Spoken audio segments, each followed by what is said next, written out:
ఈరోజు స్నేహితుల దినోత్సవం అట. ఈరోజు ఫ్రెండ్షిప్ డే అట. ఏం చేస్తాడట స్నేహితుడు? ఏం చేస్తాడట?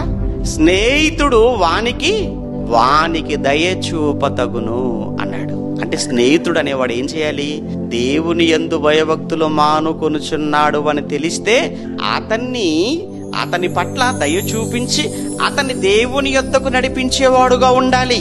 వాడే ఫ్రెండ్ అంటే.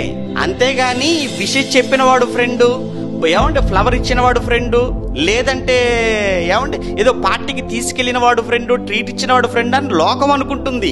వాడు కాదు. నీ డిప్రెషన్ వేళ, నువ్వు కృంగిన సమయంలో నిన్ను ఆదరించి నీకు ధైర్యం చెప్పి నిన్ను నిలవబెట్టి నిన్ను దేవుని యొద్దకు నడిపించేవాడు వాడే నీకు ట్రూ ఫ్రెండ్ అంటే. అంతేకాని వాట్సాప్ లో స్టేటస్ గా పెట్టుకున్నంత మాత్రాన, లేదంటే నీకు ఏదో ఒక కొటేషన్ పెట్టినంత మాత్రాన, లేదా ఫ్రెండ్షిప్ బ్యాండ్ పంపితేనో స్నేహితుడు అని లోకం అది. కానీ వాడు కాదు స్నేహితుడు అంటే.